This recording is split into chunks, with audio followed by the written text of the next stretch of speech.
So, first thing that we're going to talk about, the stage. Yeah, I know. Hold your applause. This theater that we are in and the theater that is in the Renaissance are the same type of staging. This is called a proscenium arch. A proscenium arch, the audience sits on one side. The audience is only on one side, and the performance is in front of them. This is the most standard style of theater in the Western world. And so you go to Europe, this is what you find. You end up in a colonial theater in Africa, this is normally what you're going to see. It's the dominant form in the United States. You know, like I said, we have 2 of them on this campus. The proscenium is really an easy form to put together illusionary theater. And what I mean by that is you can put drops in it and everything else and change the perspective.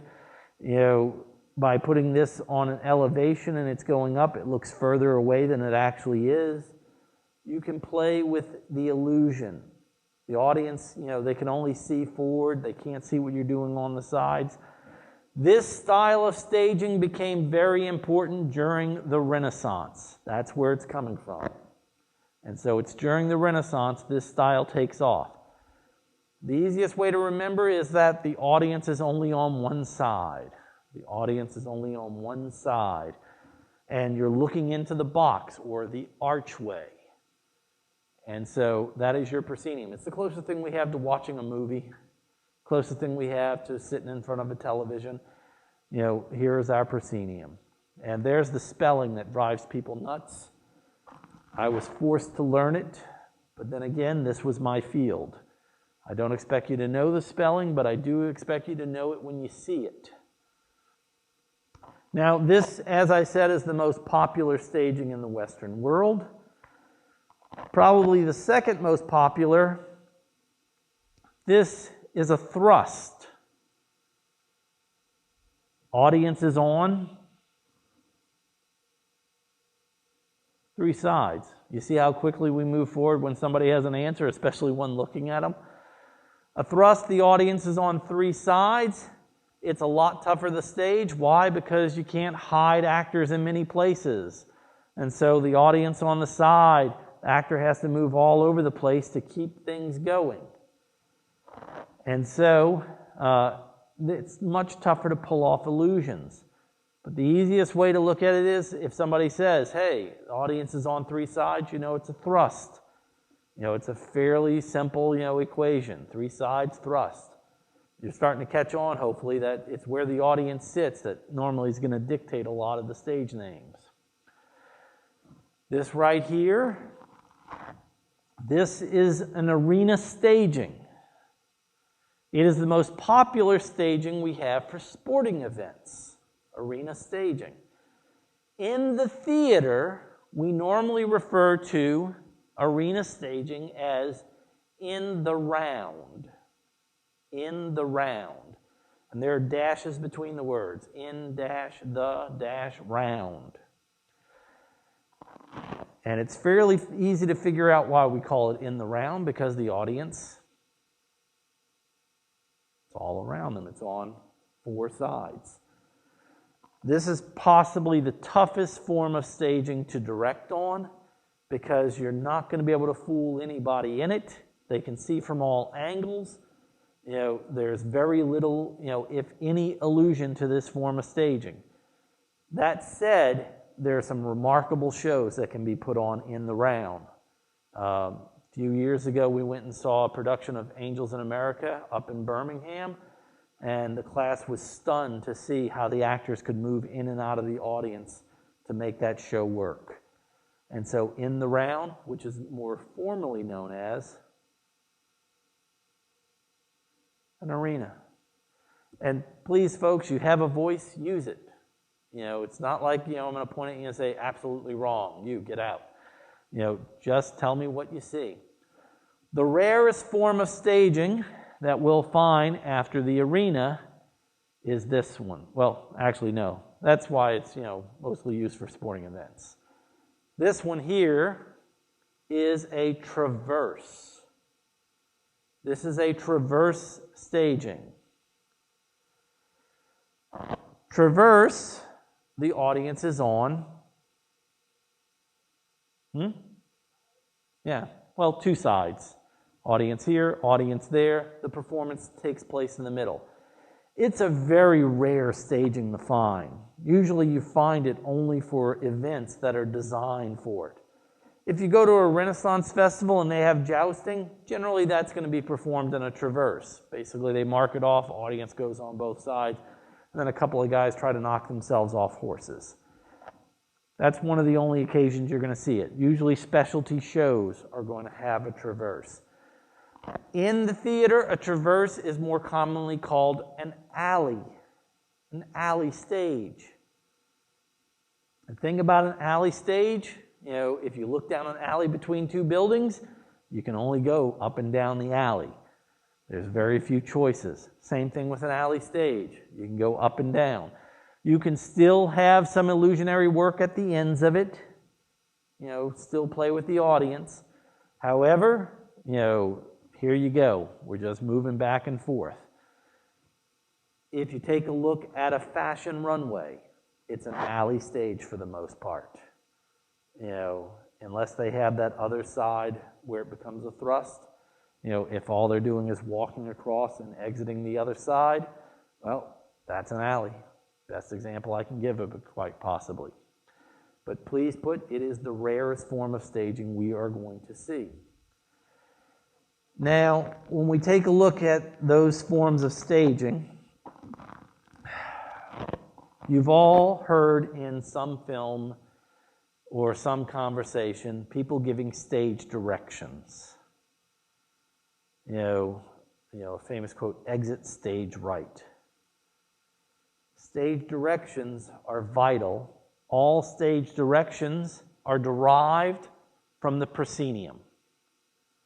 The proscenium is the form of staging that we have created our stage directions for. You will use them in the other types of staging, but it was the proscenium where people really developed them.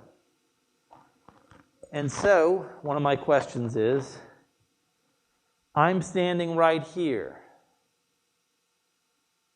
Where do I go if I'm moving stage right? Why? What? Yes, it is. Thank you. The performer on stage, everything is given to them. It's their perspective. So it's the performer's right. And so if I'm directing and I yell out at an actor, move stage right, and then a second later I yell, no, the other stage right. It is the actor's right. So that would mean very simply, move stage left is, not exactly brain surgery on this one. Yet people mix it up all the time. Why? Because if you're sitting out there, instinctively, you're seeing the opposite. Now, if the actor is moving in this direction, what's the stage direction? What? Upstage. Why? Somebody has a theater background. There is no way you pull that one off without having this at some point in your life. The proscenium stage, when it was first developed, is because visual art explodes in the Renaissance. Da Vinci, Michelangelo, Raphael, they were more than Ninja Turtles. And so in the Renaissance, we start to learn how to create illusionary works on stage. And we start using backdrops. So all of a sudden, wham, this big drop comes in and they're in a forest. Quick, we've got to get to town. And bam, they drop another and it looks like we're in a city. And it's not a flat painting like your nephew did or your little sibling did, where it's like, it's a house, and you look at it and go, it's kind of like this and looks more like a hut and it has no dimension to it. These people figured out how to draw and paint with perspective where it looked like you could reach in. What we would look at today and see like a photograph where it has depth. It's a two-dimensional piece of work. And so when we created that, to make the effect stronger, we actually had the stages on an angle. That angle, by the way, is called a rake. That's something that's normally not covered, a rake, R-A-K-E. A rake stage lowers itself when you get closer to an audience. The reason is this: in visual art, they have what's called a vanishing point. A vanishing point is when you look at a painting why it looks like it's going on forever. It's a horizon line. And so a vanishing point is what they tried to create on stage. Unfortunately, it only really worked if you sat in the middle, so you knew who paid the most or who was the highest person, who was going to be at the theater. The king sat in the middle. The noble sat in the middle. They got the effect of the illusion. The people sitting on the corners and the side, it didn't really work for them. But when you looked at it, everything in the proscenium, you see how it gets smaller and smaller as we go in. Well, when they raked a stage, that would go in also. And when we look at this, at the top it goes in. So everything zeroes in toward a middle point. As a result, when I'm walking in this direction, and it's on that angle, I'm walking up. And of course, if I turn around and walk toward the audience, I am downstage. And so it happens all the time. I'll yell, "Quick, move downstage," and somebody runs in the opposite direction. And of course, then I'm yelling, "No, the other downstage." It's hard to get used to when you first start performing. It just is, because you're always thinking, oh, is it the opposite? Which direction are they actually asking me? And some people instinctively think up, up toward the audience. No, we go down toward the audience. We go up away from the audience. Those are your standard stage directions. And so arena is mainly used for what? What? Sporting events. You go to a boxing match, that's an arena stage. You go see a football game, it's a very big arena stage. All of those things are just arena stages. When we actually go to a theater and it's an arena staging, normally it will be called in the round, but it's actually an arena stage. The rarest, traverse. I've seen one traverse play in my life, and I've been seeing a lot of plays through my life. It's just a rare staging. It's very, awkward if you haven't worked in one before. It's just the way it is. And then the second most popular staging, thrust. And the most popular staging we find in the Western world, of course, proscenium. Folks, when you have answers, I just cruise. So please, shout it out and we just move forward. You don't have answers, I end up spending a lot of time going. Audience sits on three sides. Back of the stage is, still a back of a stage, no audience there. Not as good for illusionary work. Problematic in some theaters. Last one you need to know is a catch-all. And by catch-all, flexible stage is what we use in the modern world when it does not fit one of the four traditional stagings. Those other stagings are defined as traditional because you see those everywhere, except for a traverse, but you see those all the time. They're what you would think of. There are some theaters where the seating is mobile and they can arrange it any way they want to fit certain shows. And so you walk in, and I've even seen some shows where they have as a staging area is where the audience is and the show happens around them, which is really unfortunate when somebody needs the bathroom in the middle of a show. It makes it very interesting, and I've seen people go nuts over that, running through the performance, trying to get out of there. And it's just real awkward when there's a new performer and the other performers are like, there's a problem there, just got to deal with it. And so any staging that does not fall under the traditional stagings, we just say it's flexible. There's a theater company, the Birmingham Children's Theater. and they have their own space, but every now and then they move to a new location, like when they're doing renovation work. They actually bought out a space in a mall in Birmingham that had been a shoe store, and they turned it into a flexible stage over a summer while they were doing work. And so, I went and saw a show there, and the audience was on 3 awkward sides, and the actors came and went from different directions, but it wasn't actually a thrust. It looked more like an in the round. But the seating was much more like what we see here. And there were scenes happening sometimes up on a raft or on the side. And so we would just say flexible. Doesn't look like anything else. Flexible.